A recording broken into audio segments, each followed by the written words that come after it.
Hello, I'm Myron, and Wally and I would like to welcome you back to Desert Fire. Today we'll be talking about freedom of religion, but before I get started, Wally wants to make sure that I told you about our giveaway. Starting at 25 subscribers, we're going to give away a set of earrings, handmade by the craftsman at Desert Fire, which is me.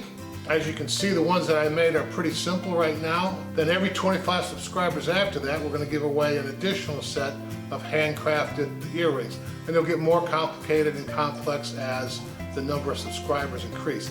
At the 100 subscribers mark, we're going to give away a bracelet. It's called a captured stone bracelet. And as I get these made, I'll put them up and let everybody see them. Okay, so let's get started. I'm from the government. You can't practice this religion. That's offensive. What, are you gonna hit me with your bread? Oh, it's not me you offended, but a flaming ash. There's no doubt that the practice of religion in the United States is under attack. And when I say religion, I mean every religion there is. If you're practicing religion, it's under attack in the United States. And there's two ways that it's being attacked. One is through acts of violence perpetuated mostly by individuals or small groups of people. Sometimes they have connections to larger groups. And the second way is what I call lawfare. Now, though every religion is under attack, the three primary ones are Christianity, Judaism, and Islam. But there's a difference in the way they're being attacked. Judaism and Islam is being attacked more by criminal acts being committed against the individual or vandalizing their houses of worship.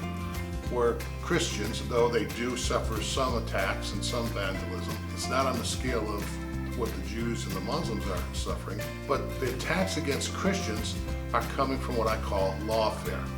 That is where people pass laws, state laws usually, or city and county sometimes, and they're weaponized and used against Christianity to try to force them to violate their deeply held religious beliefs. First, let's talk about the hate crimes that are committed against individuals in the houses of worship of different religions. These are, without a doubt, primarily directed towards Jews and Muslims. The statistics that I rely on are the FBI hate crime statistics. I went back 10 years, from 2008 to 2017, and analyzed the hate crimes.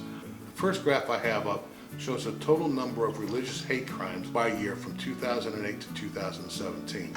The numbers for 2018 of the FBI numbers have not been released yet. You might sit there and say, well, only 1,600 or 1,700, or to be more accurate, 1,679 hate crimes in a year in a population of 325 million isn't very many.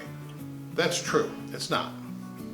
Until you take a look at the number of crimes committed against Jews, whose population in the U.S. is estimated at 6,500,000, and Muslims, whose population in the U.S. is estimated at 3,500,000. Now the numbers take on a whole different look. In 2013, it was 10.6 hate crimes committed against Jews for every 100,000 Jews in the U.S. For 2014 and 2015, that number bounced around a little bit, but still stayed close to 9.7, 10.7, and then it started taking an upturn. 12.7, and in 2007, 15. That's 15 hate crimes per 100,000 people. Take a look at the hate crimes committed against Muslims. It started at 4.7 in 2013, and today it's at 9.0, and these numbers only go up to 2017. They don't include 2018, where there was the Tree of Life synagogue shooting where 11 Jews were killed, and the shooting in Southern California synagogue where another Jew was killed and 3 more wounded.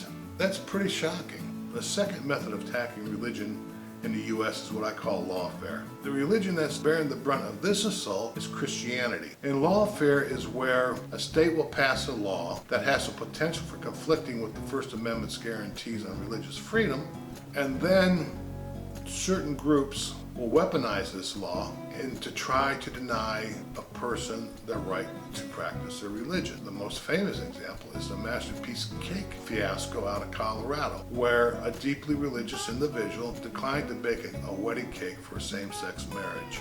A complaint was filed with the Colorado Human Rights Commission, who found that the baker had discriminated against the individual based on his sexuality. The baker appealed this case all the way to the Supreme Court, where he prevailed. And this is not an isolated case. A Washington State florist had a long-term customer who was gay, 9 years. The person decided to get married and was having a same-sex marriage and asked the florist to make custom arrangements for him. She declined based on religious grounds, and he brought a complaint against her. She won that complaint. Michigan, an apple farmer, has had action taken against him for declining to host same-sex marriage at his farm. In Minnesota, a videographer and his wife just won a big case in the Seventh Circuit when they refused to videograph a same-sex marriage based on religious grounds. Kentucky, a printer was asked to print gay pride t-shirts, and he declined on religious grounds. And that he won at the Kentucky Appellate Court, and it's now pending before the Supreme Court, the Kentucky Supreme Court. It has to be emphasized that these people are not refusing to serve gays or transgenders. What they're doing is refusing to take part in an event that is contrary to their religious beliefs. And that is what we touched on before. It's called compelled speech. I don't care if you don't like this. I don't care if it's against your religious views. You have to do it. And he doesn't. That comes under the First Amendment rights, as well as the freedom of religion rights. You can't compel a person to engage in speech that he finds offensive. And you can't compel a person to engage in acts that are contrary to his religious beliefs. Period. Now, a lot of people go, well, when you decide to open up a business, you forfeit that right to practice your religion as far as discriminating against other people. First off, you're not discriminating. Second off, no, you don't. To say that there's freedom of religion, as long as you don't have a business, is to say that you don't have freedom of religion. That is a uniquely totalitarian concept. It is the same thing that's going on in communist China right now today. The Soviet Union did it too. Castro does it. Well, he did until he sort of kicked the bucket. Let me try to put this in a different context and not get too spun up about it. If a Catholic person walked into a Muslim tattoo shop and asked the Muslim to tattoo a cross on his bicep and around it print Catholicism is the one true religion, would that Muslim be forced to do that? I wouldn't think so. But under this rationale, he would be committing a discriminatory act against the Catholics, so yes, he would have to. That's nonsense. Yes, religion's under attack, both violently and lawfully. Well, legally, I'm not so sure it's lawfully. In the U.S., the courts are the arbiter of what is constitutional and what is not. And of course, the Supreme Court's the final say. But the Supreme Court only handles about 100 cases a year. So it falls primarily to the appellate courts. If these people who oppose freedom of religion start winning their cases and have them confirmed by an appellate court, that becomes the law of the land in that appellate court's jurisdiction. So don't for a moment think because you're a Muslim or a Jew, you don't have to worry about how a case brought against a Christian baker comes out. You do, because if those opposed to freedom of religion win that case, it applies equally to all religions, just not just Christians, to everyone. And that means that the Muslim tattoo artist would have to tattoo Catholicism as the one true religion.